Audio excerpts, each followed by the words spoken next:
तो यार आज हम इस वीडियो में बात करने वाले हैं वन पंच मैन मांगा के ऊपर, क्योंकि यार पिछले 2 चैप्टर से वन पंच मैन मांगा इज लाइक, और सही में इन 2 चैप्टर्स ने यानी चैप्टर 197 एंड चैप्टर 198 ने ये प्रूव कर दिया कि वन पंच मैन मांगा के रीड्रॉस हमेशा बेस्ट से बेस्ट ही होते हैं। क्योंकि अगर तुम्हें याद हो तो सैटामा और कॉस्मिक गौरो की फाइट भी रीड्रॉस का ही नतीजा थी, एंड एग्जैक्टली सेम इस बार हुआ है। हमें कॉस्मिक गौरो से भी स्ट्रॉन्ग फाइटर देखने को मिला है, और इसी के साथ साथ हमें सोनिक के कैरेक्टर में एक मेजर डेवलपमेंट भी देखने को मिला है। अब अगर सोच रहे हो कि कब कैसे, then keep watching.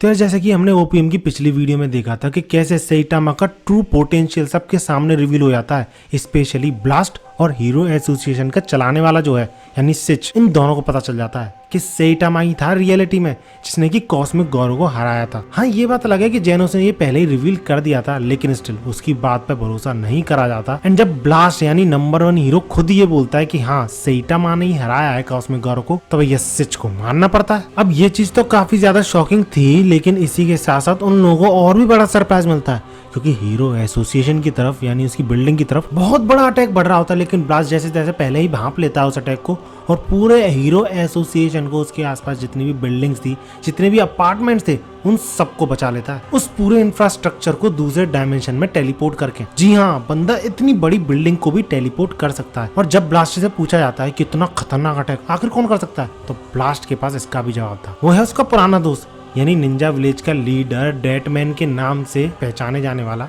Empty void. अब यार कैसे भी निंजा विलेज का लीडर क्यों ना हो, इतना खतरनाक अटैक कोई ऐसा तो कर नहीं सकता। टू बी ऑनेस्ट मैं भी कंफ्यूज रह गया था यार 196 चैप्टर में कि यार अगर इतना खतरनाक अटैक आसानी से कर पाएगा एम्प्टी वॉइड, तो यार कॉस्मिक गौरो से भी काफी यार खतरनाक निकलेगा, जबकि उसे तो गॉड से पावर मिली थी, जब जाके इतना ज्यादा स्ट्रॉन्ग बना था वो।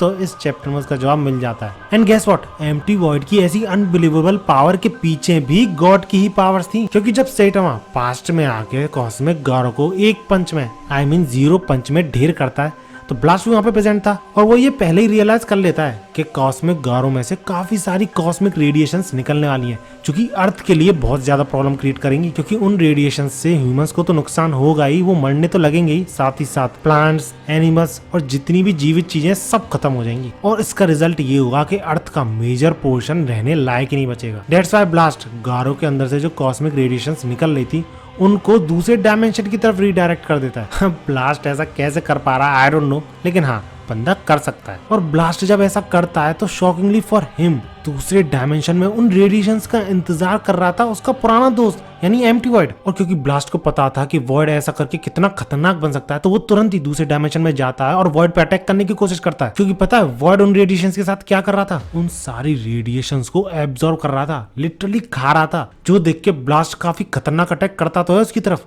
लेकिन तब तक बहुत देर हो चुकी थी, क्योंकि एम्प्टी वॉइड पहले से भी काफी ज्यादा खतरनाक बन चुका था, और वो ब्लास्ट के उस अटैक को लिटरली अपने स्वॉर्ड के थ्रू स्लाइस आउट कर देता है। बंदा उस अटैक को ऐसे काटता है जैसे कि मक्खन बिना खुद को पुश करे, और ये चीज देखकर ब्लास्ट कितना शॉक है तुम देख ही सकते हो। जिसके बाद अगेन ब्लास्ट वही अटैक करता है, लेकिन इस बार वो 2 अटैक्स होते हैं और एम्प्टी वॉइड के पीछे से आ रहे होते हैं 2 डायरेक्शन से। लेकिन empty void some kind of skill का यूज करके वहां से गायब हो जाता है, और तुम देख भी सकते हो कि ये बंदा कैसे स्पेस को बेंड कर रहा है। अब यार इसको देखने के बाद सोचने वाली बात यह है कि एम्प्टी वॉइड इतना ज्यादा कमजोर था और गौरो से उसने पावर एब्जॉर्ब की यानी उसकी कॉस्मिक रेडिएशन एब्जॉर्ब की, तो कॉस्मिक गौरो ज्यादा पावरफुल है या फिर कॉस्मिक एम्प्टी वॉइड ज्यादा पावरफुल है? तुम्हारा क्या ओपिनियन है, लेट मी नो इन कमेंट्स। और अगर इस वीडियो पे 9000 से ऊपर लाइक्स हो जाते हैं तो मैं कॉस्मिक गौरो और कॉस्मिक एम्प्टी वॉइड के बीच में कंपैरिजन करूंगा, यानी एक डिटेल्ड वीडियो आएगी ये क्लियर करते हुए कि आखिर इन दोनों में से ज्यादा स्ट्रॉन्ग कौन है। सो वीडियो चाहिए तो लाइक जरूर करना। एंड अगर वापस वीडियो पे आए तो हम देखते हैं कि ब्लास्ट ये सारी चीजें वहां पे प्रेजेंट लोगों को एक्सप्लेन कर रहा होता है,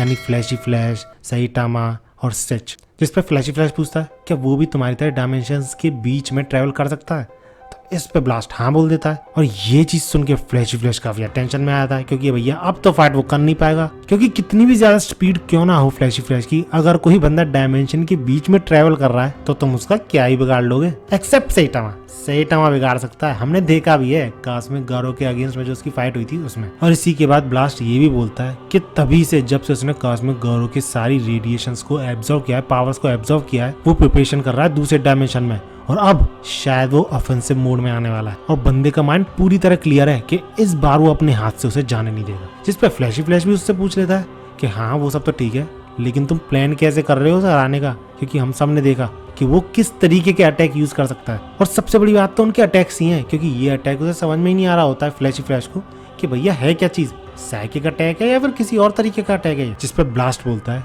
कि ये गॉड की पावर्स हैं, जो कि डिस्टेंस, एनर्जी, साइज ऐसी काफी सारी चीजें इग्नोर करती है। यानी इन चीजों का गॉड की पावर वाले अटैक्स पे असर ही नहीं होता। और इस तरीके की पावर किस हद तक मिलती है बंदे को, ये सारी चीजें डिपेंड करती हैं कि उस सब्जेक्ट की, यानी उस बंदे की जो कि पावर ले रहा है, उसकी कैपेबिलिटी कितनी है, कितना एब्जॉर्ब कर सकता है वो गॉड की पावर्स को। और ये चीज सुन के तो यार सही में अंदर से मुझे ऐसा लग रहा है कि कहीं सेइटामा ने पूरी की पूरी जो गॉड की पावर्स हैं वो 100% एब्जॉर्ब तो नहीं कर ली है। शायद इसी रीजन की वजह से वो इतना ज्यादा स्ट्रांग हो। खैर जो भी है, इसके बाद हम देखते हैं कि सिच पसीने छोड़ रहा होता है कि भैया ऐसे अपोनेंट से कैसे फाइट करेंगे, कैसे सामना करेंगे वो। दूसरी तरफ फ्लैशी फ्लैश समझ चुका होता है कि क्यों ब्लास्ट इतना पीछे लगा हुआ है उन सारे क्यूब्स को कलेक्ट करने में। एंड इतने में एक लेटर ऑफ चैलेंज आता है जो ही था फ्लैशी फ्लैश के लिए सोनिक के थ्रू, जो कि वही मिलने को बुला रहा होता है कि स्पेसिफिक जगह पे, जो कि हम देख चुके हैं पहले चैप्टर्स में। लेकिन यहाँ पे कुछ चेंजेस होते हैं। इससे पहले जो ओरिजिनल चैप्टर था उसमें फ्लैशी फ्लैश अकेला जाता है फाइट करने के लिए सोनिक से, और दूसरी तरफ ब्लास्ट और सेइटामा अलग से एक पोर्टल में निकल जाते हैं एम्प्टी वर्ल्ड को संभालने के लिए। लेकिन यहाँ पे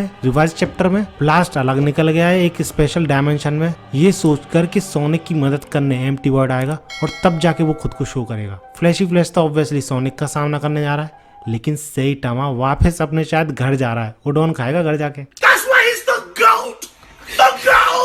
एंड इसके बाद वही हमें बैक स्टोरी दिखाई जाती है सोनिक और फ्लैशी फ्लैश की, और एग्जैक्टली सेम तरीके से जैसा कि ओरिजिनल चैप्टर में हुआ था इन दोनों की फाइट शुरू होती है। लेकिन इस बार फ्लैशी फ्लैश सोनिक के लिए थोड़ा चिंतित था, क्योंकि उसने जो अटैक देखा है ना अभी अभी एम्प्टी वर्ल्ड का, वो समझ चुका है कि अगर सोनिक एम्प्टी वर्ल्ड के हाथ लग गया तो एम्प्टी वर्ल्ड जबरदस्ती उससे उल्टे सीधे काम करा के उसकी क्या हालत करेगा।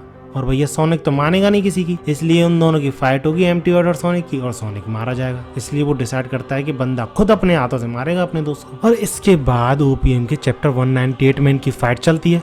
लेकिन पता है इनकी फाइट से भी ज्यादा इंपॉर्टेंट क्या था इस चैप्टर में? अब इन दोनों की फाइट शुरू होने से पहले हमें पास्ट की कुछ ग्लिम्स दिखाई जाती हैं कि कैसे सोनिक और फ्लैशी फ्लैश मिले थे, और कैसे ये दोनों फर्स्ट बंदे थे निंजा विलेज में जो कि कैजुअली बातें कर सकते थे। आई मीन रूल को तोड़ के बातें करते थे, किसी और को इजाजत नहीं थी, इनको भी नहीं थी, लेकिन स्टिल ये फिर भी करते थे। And just like original chapter, sonic बोलता है कि वो कुछ टिप्स देगा फ्लैशी फ्लैश को सो डैट उसकी फाइटिंग स्किल्स इंप्रूव हो सके। लेकिन ओरिजिनल चैप्टर के कंपैरिजन में यहाँ पे बहुत बड़ा ट्विस्ट आता है, जो की थी सोनिक की कैपेबिलिटी, क्योंकि इस बार बंदा सही में टैलेंटेड था, मजाक नहीं कर रहा था। वो फ्लैशी फ्लैश को शो करता है कि वो कितना ज्यादा स्ट्रॉन्ग है और स्किल्ड है। और इसी के बाद हमें वही निंजा विलेज के बारे में बताया जाता है कि कैसे निंजा विलेज में एक दिन 72 आवर्स का होता है, जिसमें से उन्हें 6 घंटे दिए जाते हैं नींद के। वहाँ के फूड में कोई फ्लेवर नहीं था, बाहर जाने की इजाजत नहीं थी, और ऊपर से एक दूसरे से बात भी नहीं कर सकते थे। लेकिन सोनिक और फ्लैशी फ्लैश अलग ही बंदे थे, वो तब भी ऐसे फाइट करते थे और अभी भी ऐसे ही फाइट कर रहे हैं। लेकिन अगेन ओरिजिनल चैप्टर के कंपैरिजन में यहाँ पे सोनिक काफी तगड़ी फाइट देता है फ्लैशी फ्लैश को। इनफैक्ट तुम ये भी कह सकते हो कि ऑलमोस्ट बराबर की टक्कर देता है फ्लैशी फ्लैश को, फिर चाहे वो स्वॉर्ड टू स्वॉर्ड फाइट हो या फिर फिजिकल कॉम्बैट, दोनों में ही ये ऑलमोस्ट बराबर थे। लेकिन जहाँ फ्लैशी फ्लैश के पास सिर्फ उसकी तलवार थी, सोनिक के पास तलवार के अलावा एक और चीज थी, और वो थे एक्सप्लोडिंग शुरिकन, जो कि अपने टारगेट को फॉलो भी करते थे। और इसी के बाद हम ये भी देखते हैं कि सोनिक सेइटामा के मूव को रेप्लिकेट भी करता है। ओमनी डायरेक्शनल पंच जो था ना, उसी के सिमिलर सोनिक अटैक करता है विंड ब्लेड किक, जो कि सारी डायरेक्शन से होती है। लेकिन फ्लैशी फ्लैश इन सारे क्लोन्स से बच जाता है, इस अटैक से बच जाता है, और अपना अल्टीमेट अटैक करता है जो कि है फ्लैश फिस्ट। और ये अटैक किस तरीके से डैमेज पहुंचाता है अपने ओपोनेंट को तुम देख ही सकते हो। एंड गौर से देखा जाए तो ये काफी हद तक सेइटामा का ये अटैक लग रहा है, कंसेक्यूटिव नॉर्मल पंचेस जो हैं उसके काफी ज्यादा सिमिलर है। इसके बाद वही ओरिजिनल चैप्टर की तरह फ्लैशी फ्लैश तारीफ करता है सोनिक की, इतनी देर में वहां पे पहुंच जाती है हेवनली निंजा पार्टी, जो कि फ्लैशी फ्लैश पे सरप्राइज अटैक करती है। फ्लैशी फ्लैश उससे बच जाता है, इन सब के बीच में थोड़ी बहुत बातें होती हैं, फिर पता चलता है कि सोनिक को कुछ हुआ ही नहीं था, वो अभी भी ठीक ठाक कंडीशन में है। And just like original chapter, ये दोनों डिसाइड करते हैं कि पहले इन सारे लोगों से निपट लेते हैं, फिर अपनी फाइट को कंटिन्यू करेंगे। And that's how chapter ends. Personally ये चैप्टर तो इतना खास नहीं था, लेकिन हाँ इससे पहले वाला चैप्टर यानी चैप्टर 197 काफी ज्यादा जबरदस्त था।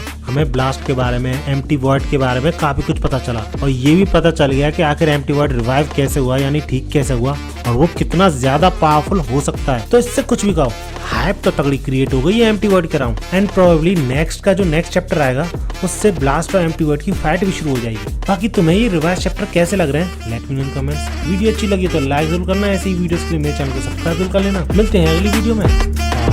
भागो।